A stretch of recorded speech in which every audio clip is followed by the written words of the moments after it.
So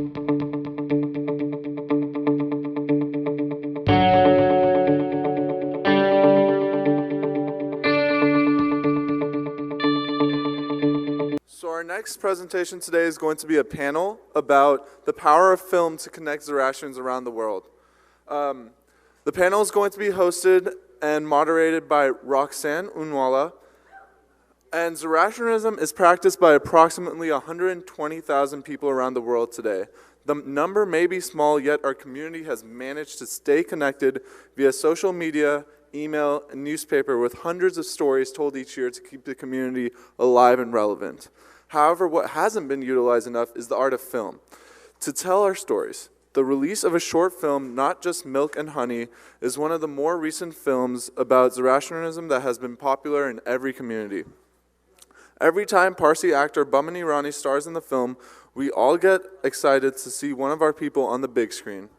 It's evident that Zoroastrians love stories about their faith and community, and we deserve to have our stories captured on more films to preserve our heritage for generations to come. Join Zoroastrian filmmakers Tanya, Hoshi, Simran, Jehani as they sit down with Roxanne Unwalla and discuss the power of film and Zoroastrian filmmakers to unite the community and empower disenfranchised youth, dispersed, and diaspora. The casual fireside chat will involve the audience as we discuss together what Zoroastrian stories we want to see on film and whether fiction or real. Thank you, guys.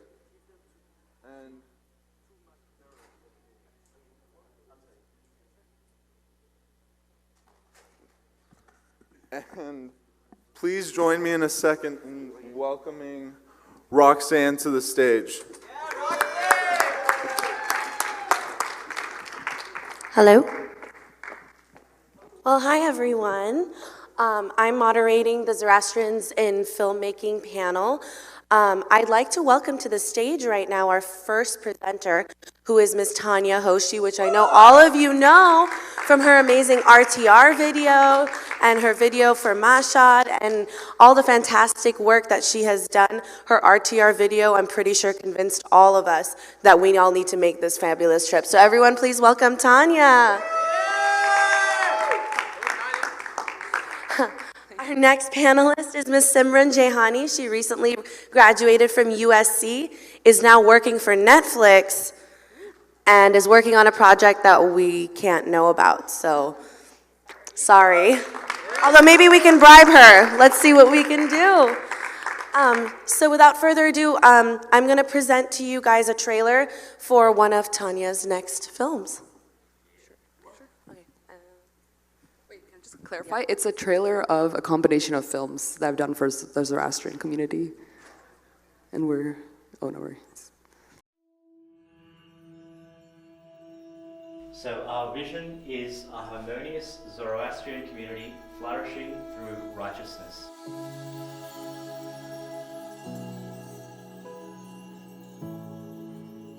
We're all really working towards creating this united, harmonious community that we all really want to be a part of and be more involved with.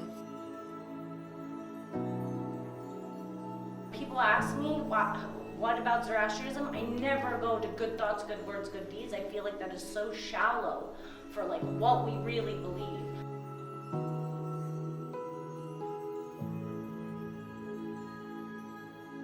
For not having a religious head, we have paid a huge price as a religion.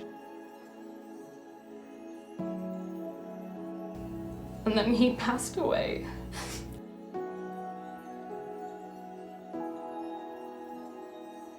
I know today that I am just as capable as a male priest to do and perform everything.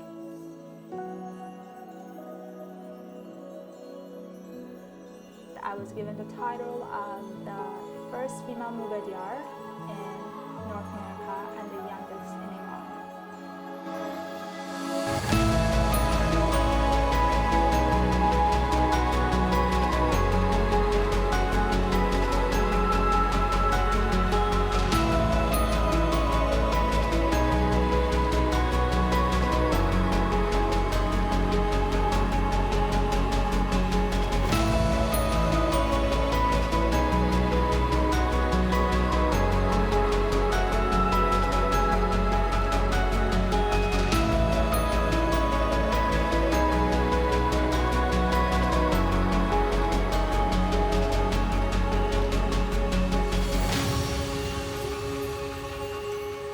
will take our faith forward and flourish, and that's hopeful. It's very hopeful.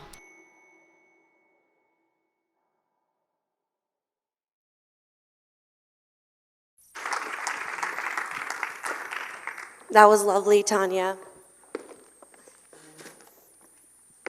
Well, before we get started, I just wanted to say, it's really important for us to be not just focused on careers in math and science and engineering, which is what is expected of all of us at some point in our lives. And I think it's really great that these two have branched out and used Zoroastrianism and used the arts to really promote our beautiful religion. And I think these two deserve a big hand for that, because it's Zoroastrians in the arts and it's amazing. And I guess my first question to the two of you is, what brought you to storytelling? Okay. Well, growing up, every night my mom would tell me a story, and sometimes it would be Zoroastrian related, or it would just be random. So we would pray, and then the way I'd fall asleep is she would tell me a story. So I feel like it was just ingrained in me when I was young, and I just got attached to it. But I think everyone in here loves stories. I think it's it's part of human nature. Everyone loves stories. So growing up, I knew I wanted to do something in that realm, and I think it would be a dream to be able to make a living actually telling stories. And luckily that just ended up working out. I kept being persistent, and yeah, I'm very privileged and lucky to be able to do that every day. That's a great answer. Yeah, for me personally, I also grew up obviously loving storytelling, as everyone does. It's such a beautiful medium, and it's kind of personal in the most beautiful way. But I remember watching all these like Bollywood movies and these Hollywood movies, and I kind of felt that there was a certain narrative missing, and I felt like we as women in this community have like specific stories to tell, and that kind of motivated me to want to get into storytelling so that I could create that space and also leave that space behind for other people who want to occupy it. It's a great story. So, Tanya, from my understanding, you had a bit of a disconnect from Zoroastrianism at some point in your life, and you have said that the medium of film and the arts is what brought you back. Would you like to elaborate on that for us a little bit? I'm happy to. I can even go through the first couple slides, I guess. Yeah. So I became a filmmaker once I went to university first to study film. I went to University of Toronto, studied cinema studies there, and then I went to Sheridan College and did an advanced film and television program. And during this time, I was very disconnected from Zoroastrianism. I did not go to the Gyari. I did not go to any of our celebrations. I think my mind was so focused on my career, but also just with immigration and being out and away from my local Gyari. It was really far at the time. I just was absolutely disconnected, and I did not pray. I did not wear my Sadhara Kasti. I didn't even understand fully at a certain point what Zoroastrianism even meant. I just knew that's what I was, but I didn't know anything beyond that. So I was very focused on my career, and luckily down the road afterwards, I feel like film has brought me back. It's been a way for me to kind of get back to my community and feel like I have a purpose here. And I'm hoping to continue using it to actually create impact here. Yeah, and I'm happy to kind of just share a quick, I guess, bio. So I went on to make a couple films. One is my web series, Blackout, which is online for anyone to watch. And Turning Tables was my first short documentary as well, which was a lot of fun to make. And I think it just comes down to storytelling. I love telling stories, whether it's real stories, which is personally my passion, is telling actual real stories of people. So Turning Tables was a story about my friend who's a DJ in Toronto who's pioneering powwow techno. And that was a lot of fun to make. And then Blackout was just a fun kind of experiment to see if I would enjoy doing narrative, which is fiction. It's a fake story I made up. And then what I realized I actually love doing the most, and I don't get paid to do this, the other ones I got paid to do, but these films I did out of my own heart because I genuinely love telling our stories. So there was Mashad, and her story that I filmed over the course of 2 years, and that was I think meeting Mashad was one of the first moments in my life that brought me back to the community. Just hearing her story, I feel like already she has changed one person's life significantly, so thank you. And then I went, of course, yes. And then I went to the Return to Roots trip in 2017, which was, I think, the final way for me to realize, oh, this is what it means to be Zoroastrian, like I'm meant to be here. So I got to return the year after in 2018 to volunteer, and I made a video for that as well. And that was so much fun to do, honestly. I don't know how to explain it, but it's so much fun to just film our memories and have it there forever. And I was so privileged to be invited by Sinai Master to the first World Zoroastrian Youth Leaders Forum. You can see a couple of them in their saris doing the talent show on the top right corner. And that was just such a beautiful, life-changing week. I would honestly say for a lot of us, it was one of the best weeks of our life. And I got to, over there, kind of give a presentation on what I want to do for our community, which is I want to be able to create, our first feature-length documentary for our community made by a Zoroastrian. And I think it's really great out there. We have documentaries about our community. They tend to be on the shorter side, but they tend to focus on the history, and it's very informative. And I think it's great, and it's useful to have it there, but I would love to go deep in where I have access now, and along with the community here, to go find those little stories in there that don't get told, the ones that are going to inspire maybe the next generation to come back to the community, and to highlight people who are doing great things for our community. Anyways, I'm rambling. And yeah, I'd love for Simran to also kind of share her story.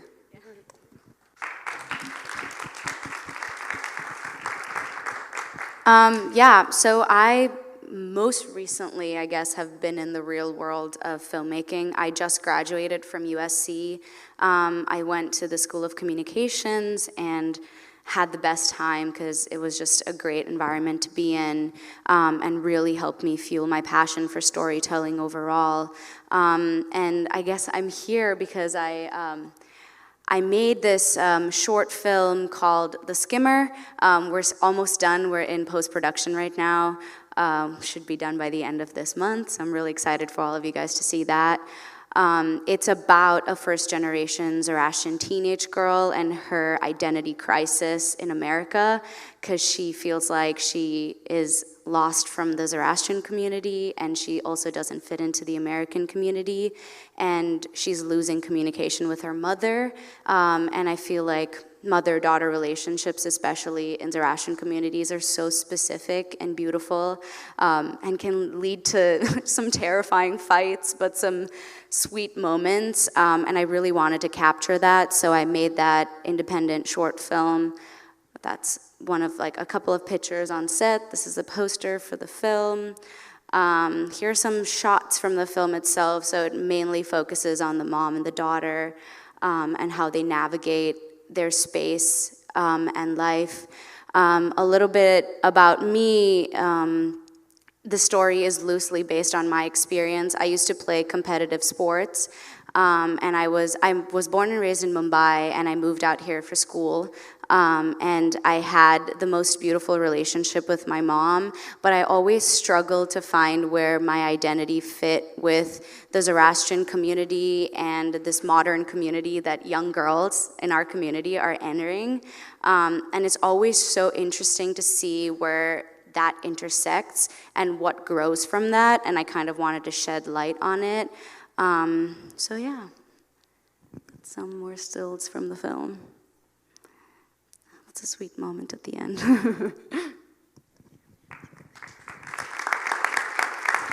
So Simran, to your point, could you sort of elaborate on just the importance of the support of your parents going into a field like this? Because I would imagine filmmaking is one of those careers which is very hit or miss. It can either be everything or it can be nothing. And that is one of the biggest challenges I imagine you guys face. Would you care to elaborate on how your personal stories, what happened? How did your parents react when you told them, hey, I want to make movies? Wow, it was a long reaction. It took place over a couple of years because they had to get used to the idea of it. Both of my parents somewhat work in marketing, management, sort of that sphere. And so when I told them that I wanted to initially pursue acting and then move on to filmmaking, they tried really hard to be supportive, but they didn't understand the kind of support that I needed from them, especially being a girl and like how hard it is to even like step into the industry, because truth is that a lot of people don't take you seriously at the start and you kind of have to find your place. But my parents did a phenomenal job at like helping me, and I'm so lucky to have experienced that, because they didn't understand it, but I would spend like the first 45 minutes explaining a certain setting to them and then telling them what my problem was and hoping to get advice back. And they were always great about it. But I know that that's not the case for a lot of people. And I think it's really important, especially because we're living in a society that is so, it functions on media and screens and storytelling in different ways, be it through technology or through marketing or through watching movies and short films.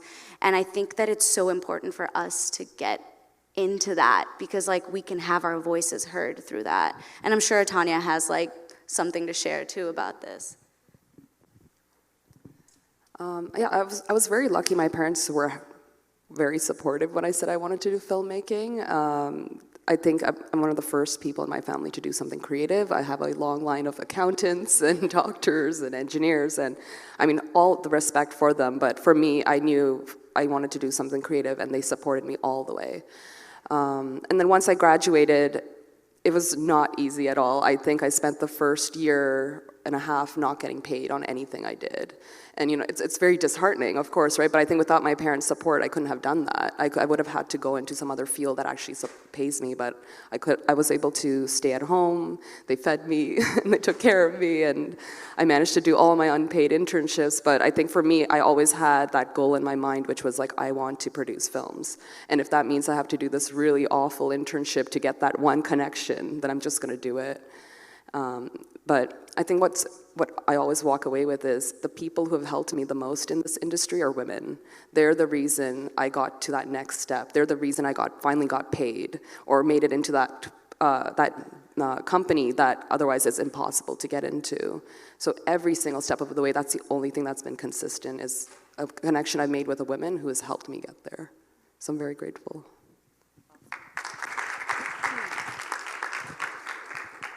So while either of you were filming about Zoroastrianism and about what you guys were doing, did either of you have any sort of like aha moments where you felt, oh wow, I took this for granted, or I didn't know that this was a thing, or that, what was it about the religion specifically that you learned while doing the filmmaking? Was there something that sort of clicked?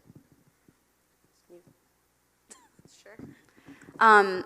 So my film builds up to the teenage daughter has a swim meet because she's a professional swimmer, and it's on the same day as Nowruz.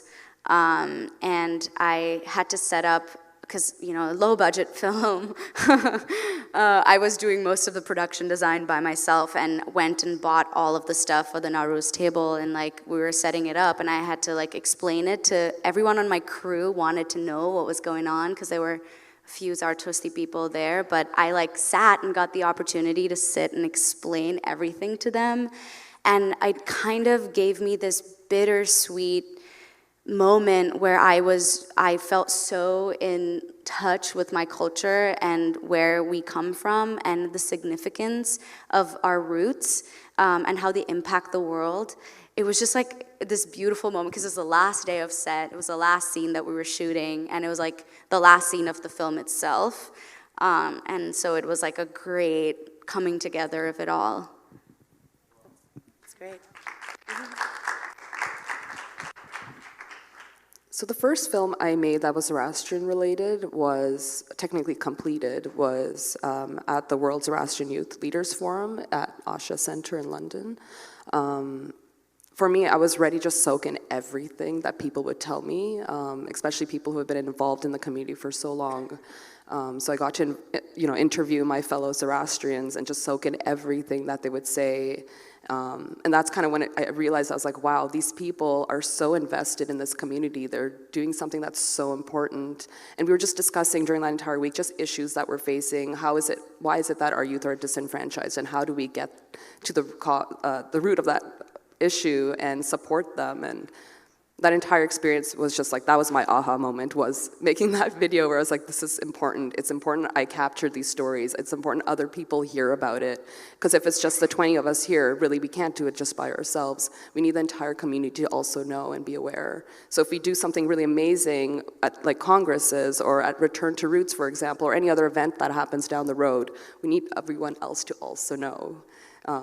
And even if our community is small, it's still, we have enough people to do something great, and I want us to be able to be like a flourishing and thriving community. It doesn't matter the size. And I think that's what we're able to do as filmmakers. We have that privilege to help our community with the art of film.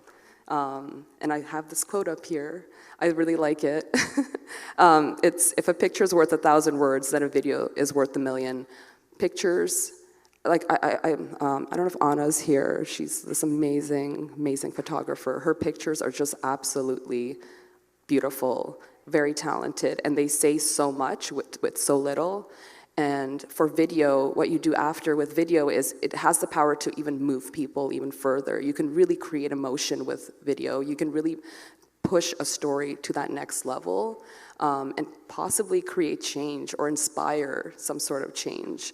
Or at the very least, educate people. And that's what I'm hoping we can do. Like, as Zoroastrian filmmakers, like, we have that privilege. So it would be insane for me not to do that. Like, that's like, I have this privilege, I have to give back with it. Do you have any more slides? Let's see, what's next? Oh, sure, pictures. Yeah. That's the point. So I was just going to share some pictures that we took. I think it's from a couple different experiences I've had. And I always look at these pictures and I'm like, oh, I wish I could have, I wish I could make some sort of story around this, whether it's a documentary or a fiction. Like, I look at these two young, I guess you would say they're studying to become priests, right? Like, to become mabeds at the Zoroastrian Institute in Mumbai. Oh, I got it. So I caught them just going into, I think, their cabinet. I can't remember what they were grabbing, but it was just this beautiful moment. And I'm like, imagine creating a short little 2-minute film about that. Like, we don't have that. And that's something I was like, oh, I just love it. There was this lovely woman standing outside, I believe in Surat. She was so excited to see all of us there for Return to Roots. It's just this beautiful moment that I captured. And I was like, I wonder what her story is. What has she experienced? What has she seen? This was at, I'm blanking out on the name. Help me out. The infirmary. I think it was a Surat infirmary. Nafsari, thank you, infirmary that we get to visit every time we go to Return to Roots. And it's just one of the patients there. And I mean, again, I don't know what her story is. She just peeked out at that right moment. And a lot of us got a chance to chat with a lot of the people who are staying there, and they all have like incredible stories. And I'm like, why can't we tell hers or anyone else there? Like, I'd love to know their story. Give them a chance, right? Because they really don't have that opportunity otherwise. This was another, I think this was at the Surat seniors home. I'm sorry. Oh man, the senior home. Yes. This is not my photo. This is Anna's. Anna Verarami. I don't know if she's here. Is she here? Are you here? No. Okay, no worries. This is her photo. This was at the boys' orphanage. Again, picture says 1,000 words, but I think one of my dreams is to create a documentary about that place. Oh, Mashad, of course. This is a still frame from a short film I made about her. It's online. Anyone can watch it.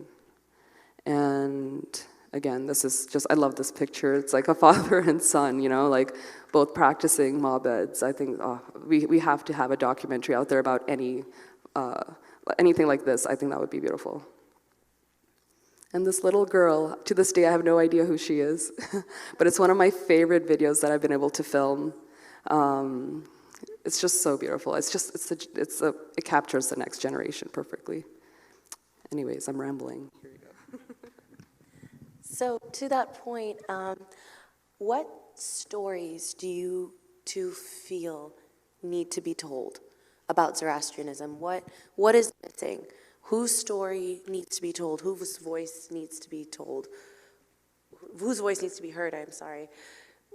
What do you have? What's next? What do you guys want to do next to bring a voice to this little girl, to bring a voice to all of these people that you have met? I know, Tanya, you mentioned, maybe going back and doing full documentaries, but Simran, do you have any kind of thing that project you want to work on going forward? Yeah, talking about future projects. I think there's so much room for all of our stories to be told because there is such a gap and we need to fill it. And I think we're in the right place to do that. I mean, just being in and near to Los Angeles and even Mumbai, like there are so many Zoroastrians in Mumbai that are in the industry. We have some of the best entertainers. We need to use that and we need to build on that and make that into a bigger community that we can call our own as well. Personally, I want to go back to Mumbai and film stories about these different connecting stories about children and how they form their own little groups and communities in the different bogs that are there. Because I was always a part of that. I didn't live in Kushubag. I don't know if you guys know where that is. That's in Mumbai, in Kolaba. I didn't live there, but all of my best friends are from there, and I went to J.B. Pettit School, which is also like the most well-known all-girls like Zoroastrian school in Mumbai, and I was so immersed in the community that when I came out here for college, it was just like this weird transition, and I missed those innocent moments, and I went back home and realized that those moments were still happening because there's still like a whole group and generation of youth coming up in those same situations, and it's so important to have their voices out there in mainstream media because they're beautiful stories and they're forming these intertwining communities that need to be seen. And so hopefully that'll be my next project. I'm trying to write it as a feature film and follow like a couple of different stories, but it's really exciting because you can do anything at this point, and if you just put your mind to it and have the right team. That's great to hear. Tanya, you want to elaborate a little more? That excites me so much, by the way. If you need a producer, just saying. I totally agree. I would love to start with the youth. That's my main thing is I want to tell stories about them first because I want to use those films to inspire them to stay connected, to stay involved, and be the next generation of leaders. I think if I saw a video like the Return to Roots one a couple years ago, maybe I would have gone on that trip earlier. Or if I'd seen a video about congresses, a moving video, I would have come to a congress before the age of 27. This is my first one. I wish I'd come much earlier when I was 18 instead. So I think that's what I want to do is just like help out the next generation, convince them like this is a great community to be a part of, this is like the experiences you can get, and this is what you can get out of it. But beyond that, I would love to tell stories about the people who don't have a lot of voices. So I think going back to the orphanages, going back to the senior homes, and the stories that aren't going to be with us for much longer, I would love to go there as well. Yeah, I think my ultimate dream, I say this to a couple people, is I would love to just, my full-time job be to make our films. So if anyone out there wants to pay my salary, please. Just kidding.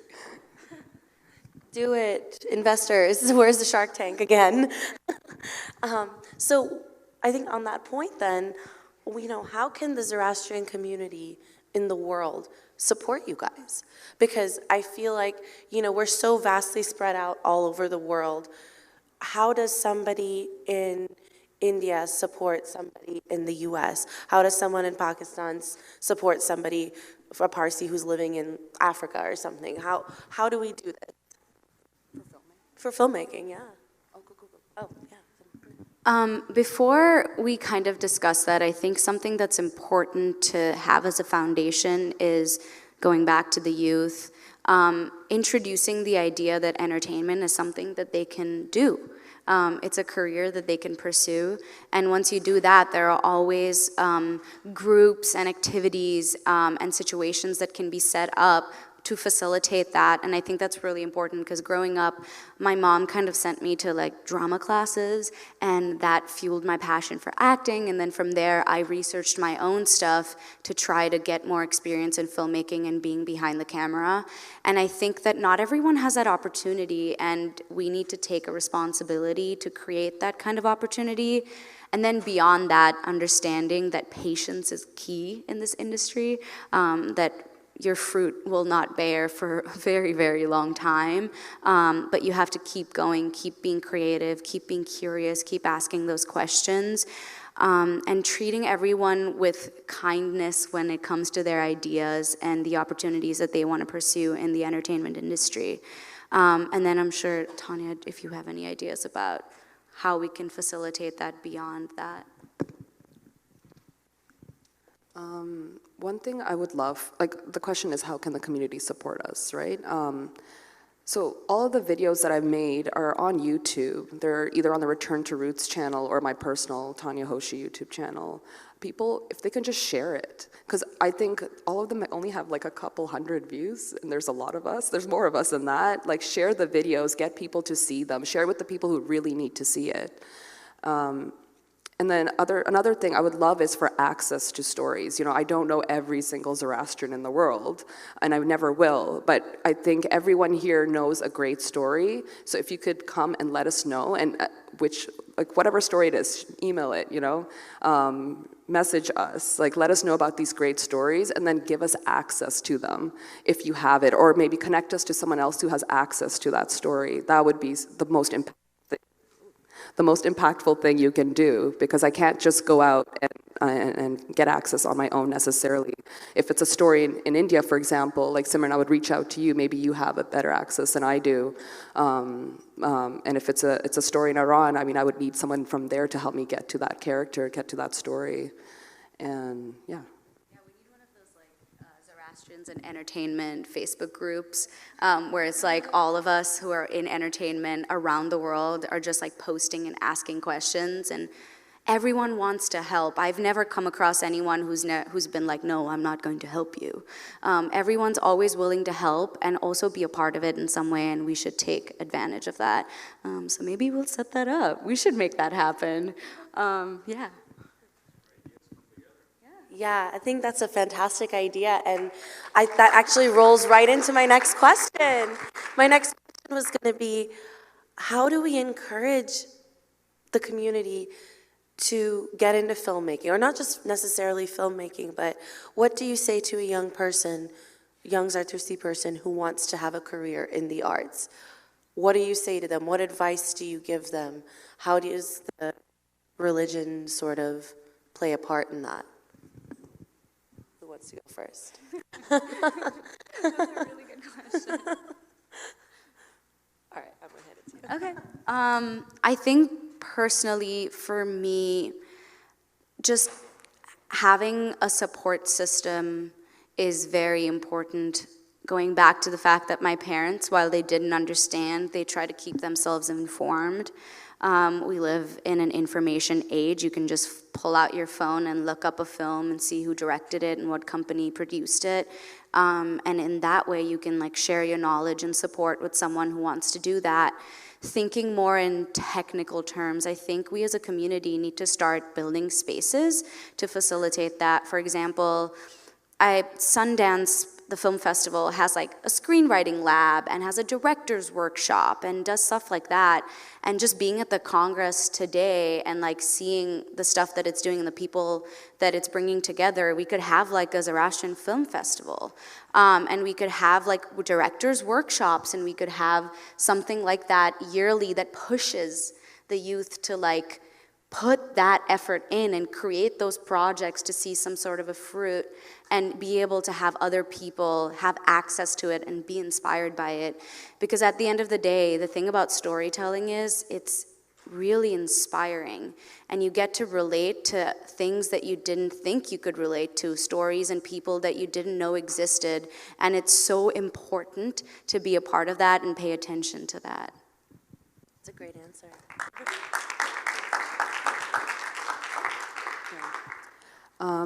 So if there's any young Zoroastrian out there who wants to have a career in filmmaking, the first thing I say is know why. And if the answer is because you love storytelling, then you will be fine and you will get there and you will get to where you want to be. But if it's money, do not do it. Do not do it. Do not go there. Filmmaking is very difficult. I will be very honest. It takes a lot of hard work. The fun stuff is watching it, but making it it's not as fun. You know, there's fun moments, but it's also very challenging, and that's just me being very realistic. Second is we have quite a few Zoroastrian filmmakers, and I've never had any of them say no to me when I've reached out for advice, ever. So do reach out. I mean, you have two right here. I'm always happy to give advice. I've already given advice to a couple who are interested in joining the industry, and I'm always open to help out anytime. My personal mentor in Toronto is Michelle Mama. If anyone knows her, let her know. I really admire her. She's an absolute brilliant producer. She's also Zoroastrian. So reach out. We're out there, and we're going to also support you. And then, just like Simran said, there's so many organizations and programs in place to support filmmakers. So I know in Canada specifically, it's amazing. We have a lot of great programs. I'm happy to talk to you if you're in Canada and share those programs with you. I have this like draft email. I will send it. Everything's linked. You'll be fine. In the States as well, I mean, film festivals will have, and you might be a bit more well-versed in what the States has, but every film festival has some sort of mentorship program, so look into those as well. Okay, thanks. What was I going to say? Oh, do you have any more slides to show us, or any more pictures? Oh, that's the last one? Okay, no worries. So I guess my next question to you guys is, it's great that you've done film for Zoroastrianism and that work, and the religion, but what, apart from that, what kind of stories do you like to tell? What is the difference, I would say, between like a documentary film versus making like fiction or actually story writing? What are the challenges that you face in either? Like what would you say is like the main thing that draws you towards one versus the other? Well, documentary's cheaper, which is why I do it. A lot cheaper, which is why I find it's so much more accessible to make. And personally, if I was to do stories about Zoroastrians, I would love to start there first. Just meet the real people, tell their stories. I feel like that's what our community, from my conversations I've been having, that's what I'm getting, is they want real stories about themselves. But I would also love to make like some narrative stories. Those are more commercially viable as well. So I feel like they would be able to be seen beyond just our community. And I would love for the world to know about our stories, not just us down the road. Obviously, my current short-term goal is for us to know more about our own stories, but then expand it down the road. But narrative films are much more expensive, right? You're paying the actors, you're paying the crew. It's a bigger crew. It's just a bit. Not a bit, but very much more complicated, which is why I'm not going there yet. But if there's an investor out there who wants to invest, then definitely we will make those stories and we will tell those stories. Yeah, I personally am drawn more to TV and film, feature film. I have only been making shorts because obviously they're cheaper than making a full-length feature film. But storytelling in those two mediums, I think especially in TV right now, is a great time for diversity because they're looking for that. And I know as much as we want to say, oh, it's just a trend, we need to capitalize on it and use that as a gateway for us to enter that specific industry and that community. I think that television specifically creates this more personal story, a more personal story for us to tell because you get to sit with characters for seasons on end, and that's what makes that type of storytelling really unique, and you can tackle different situations, different themes, different occasions, and different relationships between characters. My personal dream is to make a movie primarily shot by, acted in, and characters who are Zoroastrian, and I think that would be amazing, and I know so many people who would watch it I personally, if someone else does that, would be the first person to binge watch that really fast. But just so you know, if anyone out there is trying to get into TV, it's a great time for us because they're looking for our voices, and it's been so long that we haven't been heard that we need to take that opportunity. In terms of feature-length films, it's such a beautiful medium because you get to see this window into a character's life or a certain event. And I think that's perfect for the types of representation and stories that we want to tell here. And you get that window, and then you can ask those questions, and you can go to the documentaries, or you can start from the documentaries and go back. I think storytelling overall across like all platforms is just a very informative way and a personal way to be in touch with our themes and our community. That's great. Well, unless there's anything else either one of you want, we could take some questions from the audience. Have a little bit of a with everyone. Yeah, if you want to add to the last slide before we take some questions. I really love this quote. It's by Oliver, who's this amazing poet who unfortunately passed away recently. But the quote is, "Instructions for living a life. Pay attention, be astonished, tell about it." And that's what I'm asking for our community to do as well. Please be involved, pay attention, be amazed by our community. Every time I edit my videos, I'm so proud of the people in our community. You guys are just absolutely amazing, and I really need you guys to know that. Thank you. And tell those stories. Like, you don't have to know how to make films to tell stories. So those of you who are writing articles, thank you. Those of you who are going out there and making presentations, you're telling stories, thank you. So you share it in the way that you can. I think that's what we need to do. That's how we keep our community alive, is sharing these stories. Otherwise, it's not fun. That's what's fun about being a part of this, is sharing those stories constantly. When this is over and you go outside and talk to your friends, you're going to be telling stories to each other. So just keep doing that. Pay attention, be astonished, and tell everyone about it. And that's all I have to say.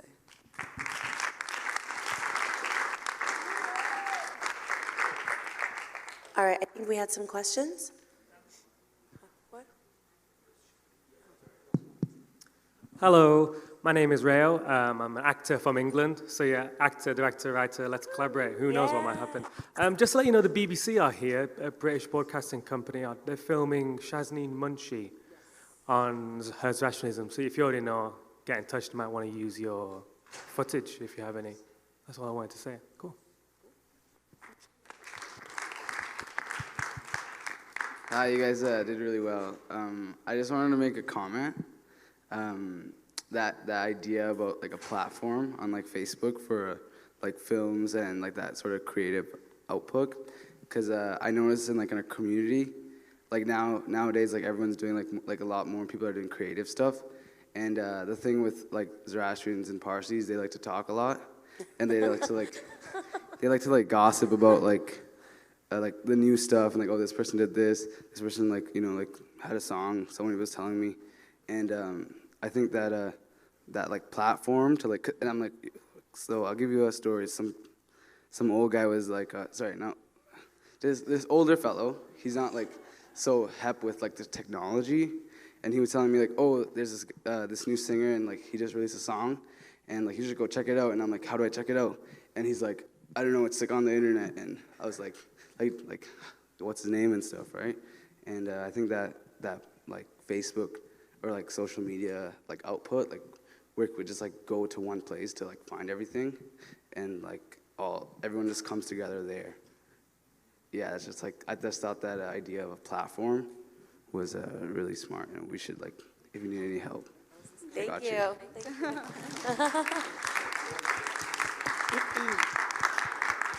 You're all such inspiring women and speak so beautifully. Thank you for being up there.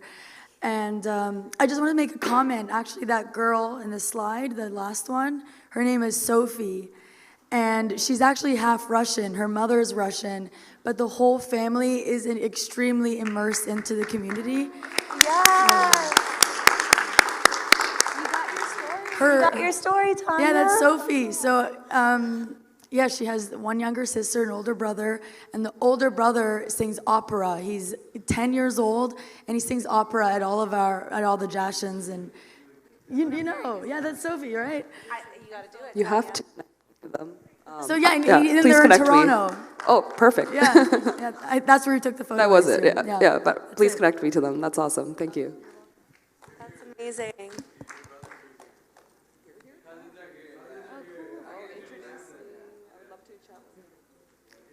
Thank you very much for a brilliant presentation. I liked it very much. I just wanted to remind you that this started, of storytelling and all that, in 2003, when UNESCO declared Zoroastrian culture, a celebration of Zoroastrian culture of 3000th anniversary. And many movies were made, many documentaries were made, music festivals were created, but it died down, and don't let it die down, this one. Start continuing and progress it, please. Thank you. Thank you.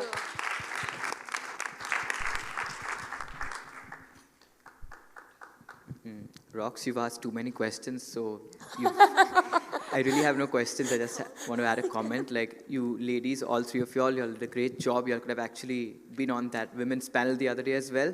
So I really want to touch back on what they said and add to what you guys said as well, that you guys have done an amazing job in connecting the community through film.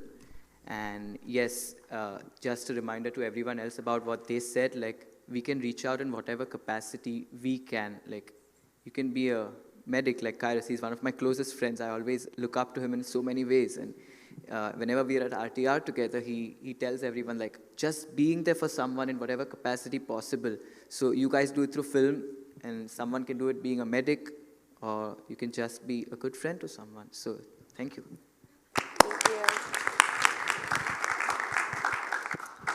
Hi, my name is Mafrin Santok. I actually do have a question for either of the panelists. I'm also in the arts. I'm a musician, and growing up in a community where majority of my friends in the Parsi community were going on to professions like doctors, lawyers, engineers, I constantly got comments where I felt I needed to justify what I was doing. So even though my level in music was probably equivalent to my friends in their doctor, lawyer, engineer, a lot of people just kind of thought that I was trying to do something easy or just get out of doing something that was maybe more dignified. So I'm just curious to know, did you face similar comments and similar frustrations, and how did you respond to them? Mafrin's an amazing flute player, you guys. I went to all of her master's recitals. I was there for her like everything. She's amazing.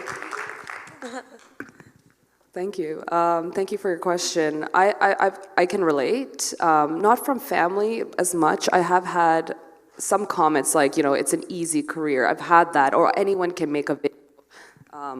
But it's here now. I have never seen any of those people go out and make a video themselves, right? So it's easy to say, oh, that's easy, but these people who are criticizing you aren't doing what you're doing. They can't do it. You know, you can. You've put the hours and time into it. So I take it with a grain of salt, because like ultimately, like the comments they're making, well, it's not creating impact. They're not doing something that's positive. I think with everything I do, I think, how is this creating impact for someone else or for myself, you know? So keep doing what you're doing. You have a craft, you have a talent, and I think that's beautiful. I encourage more Zoroastrians to be creative. It doesn't have to be your career. You know, whatever your career is, embrace that, but have something creative on the side. I think that's such a human nature thing, whether it's art or it's photography, it's video, it's music, dance, acting, like do something creative. I think that's such a beautiful thing to have personally. So congrats on everything that you've done. Don't listen to anyone who criticizes that. You really shouldn't. It's not worth your time. So I've been told that this is the last question. And so I mean, both of you can answer, but I think it's more for Tanya, and I don't want to put you in a spot. But when you say a story, right, and you say a story about you being a Zoroastrian, say a story on a Zoroastrian topic, and if I'm an independent observer and I'm just and I may or may not be Zoroastrian. In fact, if I'm not Zoroastrian, at what point do you then take ownership that what you're saying is just the story, or what you're saying is just the story, the Zoroastrian story as a Zoroastrian? How do you kind of differentiate that? And then is that a responsibility that weighs you down? Because now when you put the story out, people are thinking that, oh, a Zoroastrian made that story and therefore the story has to be right? So then do you kind of weigh yourself down and put more emphasis on the detail and stuff like that, versus say doing something else where you are just practicing your art? Now you're practicing the art, but you're also somehow living the subject of that art. Can I still answer? Okay. You can also answer this, by the way. So when you make a film, any film, it has the filmmaker's point of view. You can't remove that. It's there, especially for documentaries. Otherwise, it becomes journalism, and it's very unbiased. So I think that's, people really need to understand the difference. Like, we're not journalists, we're not telling a news story, we are telling stories through film. It's an art, it's a craft, through visual and audio, but my point of view will always be wrapped around that. I can't remove that, because it's me telling the story.